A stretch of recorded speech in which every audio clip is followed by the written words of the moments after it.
देवभूमि के खास बुलेटिन में आप सभी का स्वागत है। मैं हूं आपके साथ पूजा यादव। खबर देहरादून से है। सीएम त्रिवेंद्र ने जल जीवन मिशन की समीक्षा की। वरिष्ठ अधिकारियों और जिलाधिकारियों के साथ समीक्षा बैठक हुई।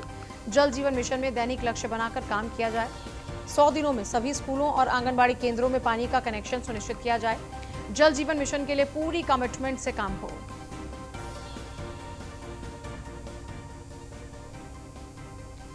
सौ दिनों में सभी स्कूलों में, सभी कॉलेजेस में, सब जगह पर पानी के कनेक्शन होने चाहिए। सीएम त्रिवेंद्र ने जल जीवन मिशन की समीक्षा की।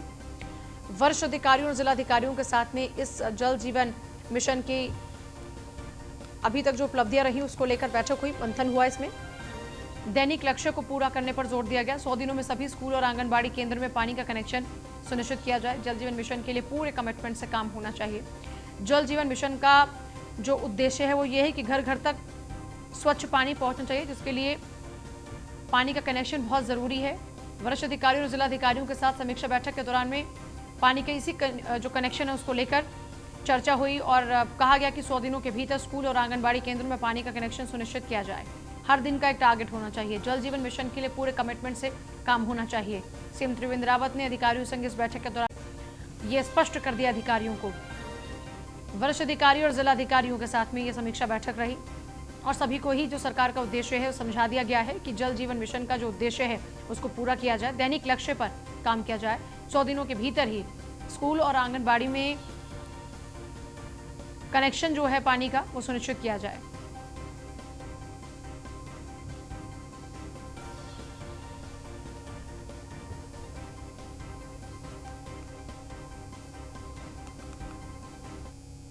यूपी के मुजफ्फरनगर के रामपुर तिराहे पर स्थित उत्तराखंड स्मारक पर मुख्यमंत्री त्रिवेंद्र रावत ने पहुंचकर उत्तराखंड प्रदेश की मांग करने वाले रामपुर तिराहा कांड में मारे गए आंदोलनकारियों को श्रद्धांजलि अर्पित की। आंदोलनकारियों को श्रद्धांजलि अर्पित कर मुख्यमंत्री त्रिवेंद्र रावत ने राष्ट्रपिता महात्मा गांधी और पूर्व प्रधानमंत्री लाल बहादुर शास्त्री जी की जयंती पर दोनों ही महापुरुषों की प्रतिमाओं को पुष्प अर्पित किए। इस मौके पर मुख्यमंत्री त्रिवेंद्र रावत ने सभा को संबोधित करते हुए कहा, हम इस दिन को कई रूप में मनाते हैं। एक ओर जहां राष्ट्रपिता महात्मा गांधी जी ने देश की आजादी के लिए अहिंसक रास्ते को अपनाया,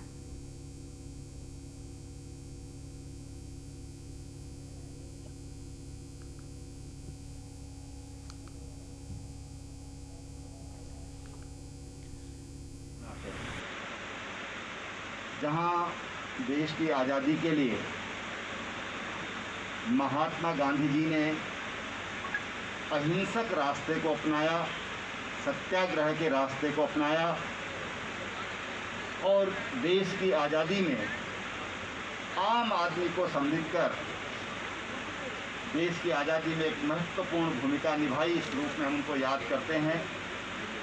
वहीं लाल बहादुर शास्त्री जी को जय जवान और जय किसान का उद्घोष करके और जहां उन्होंने देश की सैन्य शक्ति को प्राथमिकता दी, जय किसान कह करके, और देश को खाद्यान्न के मामले में आत्मनिर्भर बनाने का निर्णय लिया, उनको हम याद करते हैं। वहीं उत्तराखंड के इतिहास में और तत्कालीन उत्तर प्रदेश के इतिहास में आज का दिन एक काले धब्बे के रूप में भी हम लोग देखते हैं। एक रूप। और कांग्रेस ने हस्ताक्षर अभियान शुरू किया है। कृषि बिल के खिलाफ में हस्ताक्षर अभियान का आगाज हुआ है। गांधी शास्त्री जयंती पर कांग्रेस ने हस्ताक्षर अभियान की शुरुआत की है। कांग्रेस उपाध्यक्ष सूर्यकांत धस्माना का बयान, बिल को रद्द करने के लिए राष्ट्रपति से मांग की जाएगी।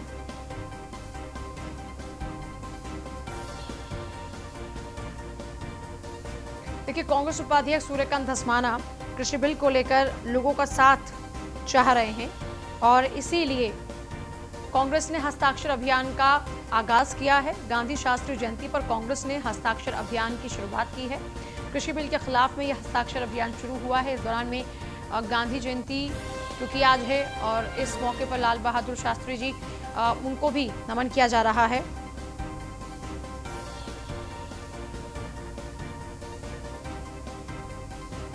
कांग्रेस ने शुरू किया हस्ताक्षर अभियान। कृषि बिल के विरोध में हस्ताक्षर अभियान। दोनों की जयंती के मौके पर लाल बहादुर शास्त्री और गांधी जयंती के मौके पर आज कांग्रेस हस्ताक्षर अभियान चला रही है कृषि बिल को लेकर, क्योंकि देखिए अगर जय जवान जय किसान के नारे की बात कीजिए तो जय जवान जय किसान का जो नारा था वो लाल बहादुर शास्त्री जी का था, और आज किसानों के हित की बात करते हुए कांग्रेस ने हस्ताक्षर अभियान का आगाज किया है।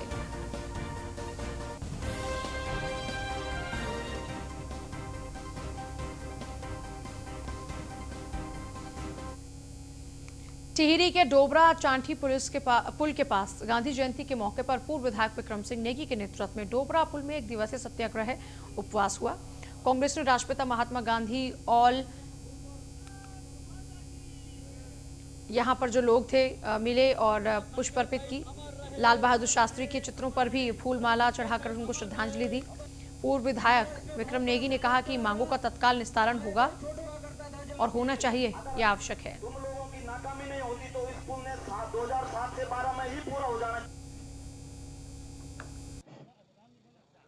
और नरेंद्र मोदी जी भी कि ये पुल सुरक्षित है, क्योंकि मैंने कुछ देखा है कि उसके बारे में बहुत सी बातें भी जो है आज लोगों के बीच में आ रही हैं। और हमारे लिए सबसे बड़ा शर्म का विषय ये है कि अगर 14-15 साल में हम एक सुरक्षित पुल नहीं बना सके, भट्ट जी की यहाँ पर जो है वो शहादत हुई इस पुल को बनाने में, तो मेरे विचार से ये यहाँ के लोगों के ऊपर अत्याचार है और तुरंत इस पुल को खोला जाना चाहिए इस गारंटी के साथ कि पुल सुरक्षित है।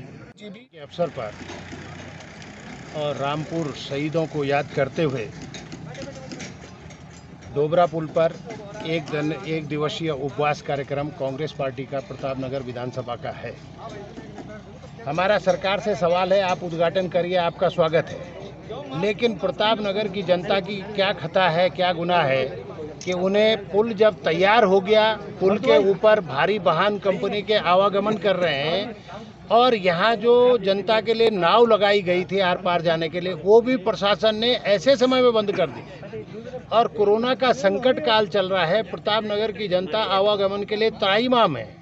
ऐसी स्थिति में हम सरकार से निवेदन कर रहे हैं कि छोटी गाड़ियों को, आवश्यक सेवाओं को तत्काल इसके पुल के ऊपर जाने आने की अनुमति दी जाए और उद्घाटन से पहले इस कार्यक्रम को शुरू किया जाए। और सरकार से निवेदन है कि नाटक और नौटंकी न करके जितना आपका योगदान आप उद्घाटन कर सकते हैं, आप जल्दी। सीएस ओम प्रकाश ने जारी की अनलॉक 5 की गाइडलाइंस। सीएस ओम प्रकाश ने केंद्र के आधार पर राज्य की गाइडलाइंस जारी की है। 15 अक्टूबर से उत्तराखंड में मिलेंगी कई छूट। अनलॉक 5 में स्कूल, कॉलेज, कोचिंग सेंटर खोलने की छूट होगी। स्कूल, कॉलेज खोलने को लेकर शिक्षा विभाग को फैसला लेना है। उच्च शिक्षा विभाग, स्कूल प्रबंधन और जिला प्रशासन करेंगे स्कूलों पर फैसला। स्विमिंग पूल, सिनेमाघर, पार्क खोलने की नियमों शर्तों के साथ छूट।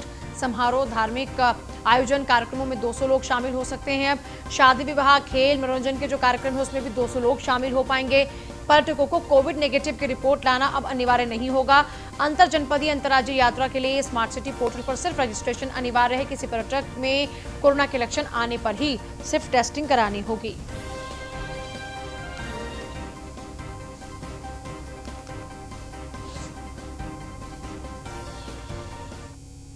यूपी के हाथरस में हुई एक बेटी के साथ दुष्कर्म की घटना के बाद पूरे देश में उबाल है। धर्मनगरी हरिद्वार में भारी संख्या में भीम आर्मी के कार्यकर्ताओं ने एकत्रित होकर यूपी सरकार के खिलाफ प्रदर्शन किया, नारेबाजी की। इस प्रोटेस्ट में बड़ी संख्या में महिलाएं भी शामिल रहीं। विरोध मार्च भी निकाला गया। भीम आर्मी द्वारा चेतावनी दी गई कि अगर जल्दी यूपी सरकार और वहां का प्रशासन आरोपियों के खिलाफ कड़ी कार्रवाई नहीं करता तो पूरे देश में भीम आर्मी उग्र आंदोलन करेगी।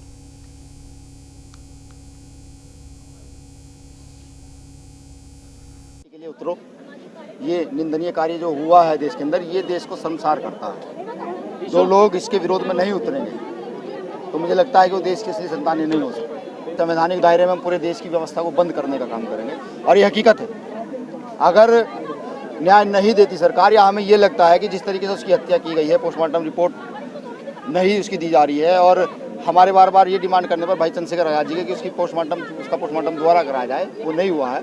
अगर हमें ये लगता है गलत हो रहा है तो भीम आर्मी गलत के विरोध में हमेशा रही है और अभी भी रहेगी और पूरी ताकत से पूरे देश में रहेगी। पूरे देश में आज आंदोलन तेजी से चल रहा है। बेटी के लिए उतरो, ये निंदनीय कार्य जो हुआ है देश के अंदर, ये देश को शर्मसार करता है। जो लोग इसके विरोध में नहीं उतरेंगे तो मुझे लगता है कि वो देश की असली संतानें नहीं हो सकते। संवैधानिक दायरे में हम पूरे देश की व्यवस्था को बंद करने का काम करेंगे।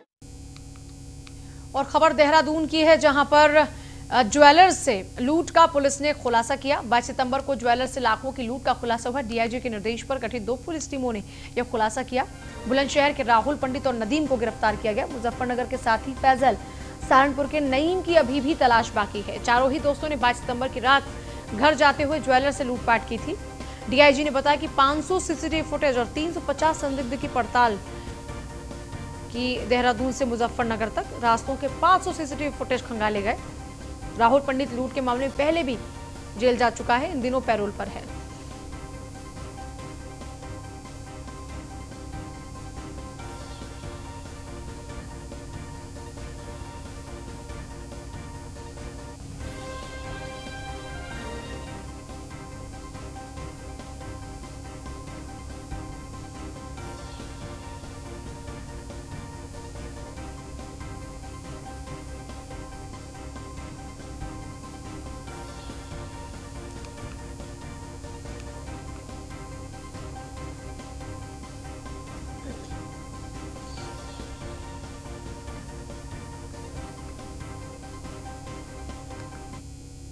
डोईवाला विधानसभा के थाने रेंज में वन क्षेत्र अधिकारी नत्थी लाल डोभाल के विशेष प्रयासों से पूरी थाने रेंज को सोलर फेंसिंग लगाकर कवर कर दिया गया, जिससे कि अब इस रेंज के अंतर्गत आने वाली तमाम ग्राम सभाओं के लोगों को हाथियों की समस्या से निजात मिलेगी। हाथी अब जंगल से आबादी की ओर नहीं आ पाएंगे और किसानों की खेती को नुकसान नहीं पहुंचा पाएंगे, क्योंकि अब तक हाथी बाहर आकर किसानों की फसलों को नुकसान पहुंचाया करते थे, लेकिन अब यह सिलसिला खत्म हो जाएगा।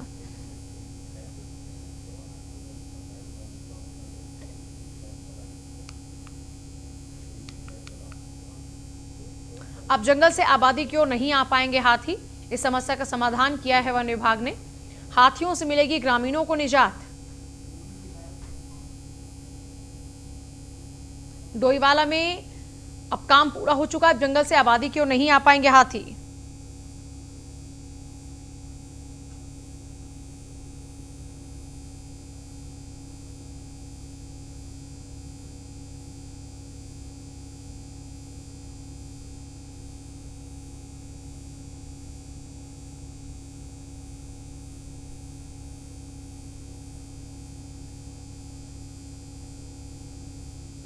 बारह किलोमीटर सोलर फेंसिंग का कार्य किया गया है।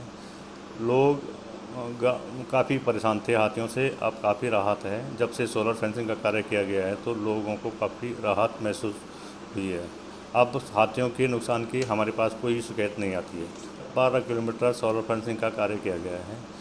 लोग काफ़ी परेशान थे हाथियों से, अब काफ़ी राहत है। जब से सोलर फेंसिंग का कार्य किया गया है तो लोगों को काफ़ी राहत महसूस हुई है। अब हाथियों के नुकसान की हमारे पास। हाथरस कांड को लेकर दलित समाज ने कैंडल मार्च निकाला। हाथरस प्रशासन के खिलाफ जमकर नारेबाजी भी की। कैंडल मार्च में लोगों ने आरोपियों को फांसी देने की मांग की। प्रदर्शनकारियों ने हाथरस प्रशासन पर आरोप लगाए। पुलिस दोषियों को बचाने में जुटी हुई है, प्रदर्शनकारियों ने कहा।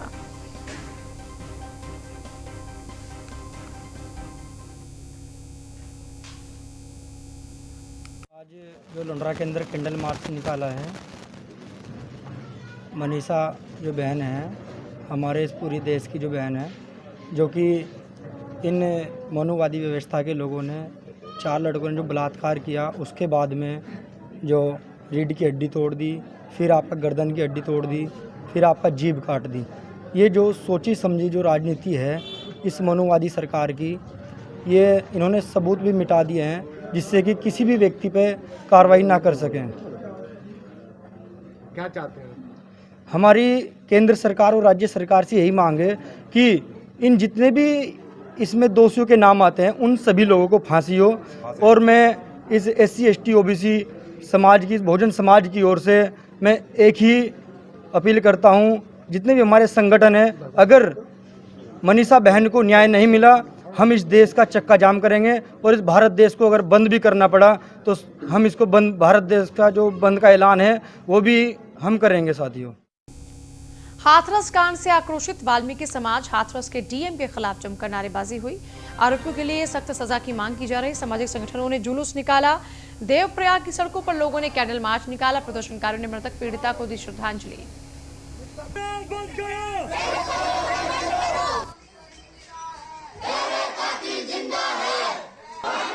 घटना हुई है, हमारे हमारी बहन मनीषा के साथ आप सबको पता ही होगा।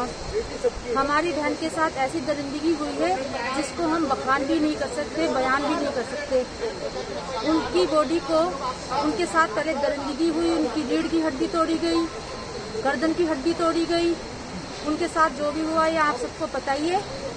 फिर उसके उपरांत भी उनकी बॉडी उनके घर वालों को न सौंप के रात को 2 बजे बिना किसी इत्तला के जला दी गई। इसका मतलब क्या हुआ? फिर यूपी पुलिस कहती है कि हमारी कोई गलती नहीं है। आज